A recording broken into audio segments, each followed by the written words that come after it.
After skating by for more than 6 months with almost no political or media scrutiny for his actions, Brett Kavanaugh is once again this week back in the national conversation. And joining us now to discuss is someone who has long had a vested interest in his position on the SCOTUS, that is actress and activist Piper Perabo. Welcome back to the Damage Report. Hi, John. How are you? I'm good. Not in regards to Brett Kavanaugh, but I'm doing good overall. How are you? Good. Same. Awesome. So look, we talked last, right around the time of his confirmation hearings. You had been arrested, dragged out of the hearings.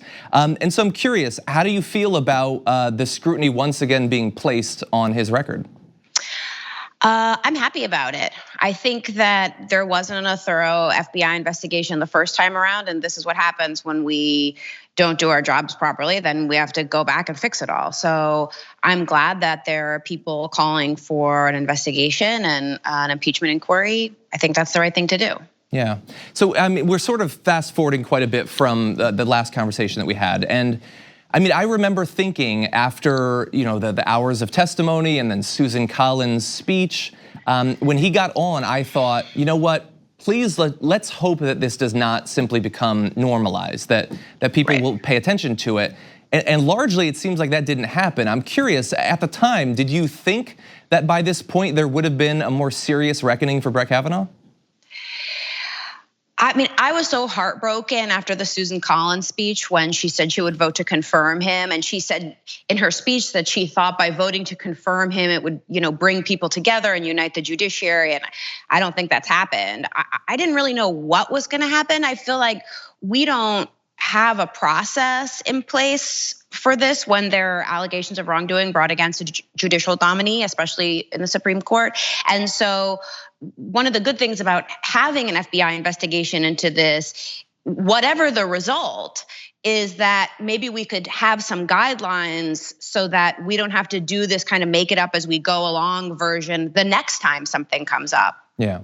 And so, look, I know that you've been doing research on the impeachment process, and a number of presidential candidates on the Democratic side now support his impeachment, or at least an investigation that could lead to his impeachment.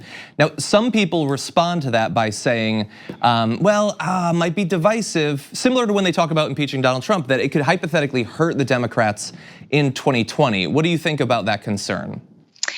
I disagree with that concern. I think that you don't run a government based on what might happen to a candidate in the future. You stand up for what you believe in. You make sure that we have lawful process and people have confidence in the justice system, and you stand up for values like telling the truth. And when people come forward with allegations of wrongdoing, we trust that our law enforcement agencies will investigate that. Whatever, people say, oh, you don't want to go for impeachment because of Kavanaugh or Trump, because McConnell will never let it come to the floor for a vote. But what McConnell does is up to him. I elected my representatives to be a voice for me in this government, and I think we should investigate allegations of wrongdoing. Exactly, yeah, I sort of get, I guess, why people would say, well, if it can't get to where we need it to be, why go along that path at all? But I feel like, first of all, our elected representatives have a constitutional responsibility. They can't necessarily assure the outcome, but they can assure the process. And also, I worry so much about setting a precedent where if the Republicans, especially thanks to the way the system is set up that benefits them in places like the Senate, that there will just be no consequences whatsoever.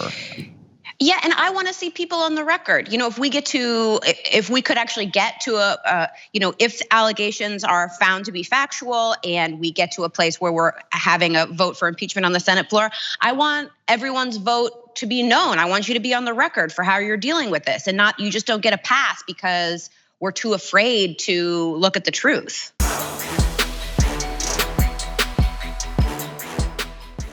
Check out the Damage Report podcast each day, wherever you get your podcasts, whether Pocket Casts or Stitcher or iTunes.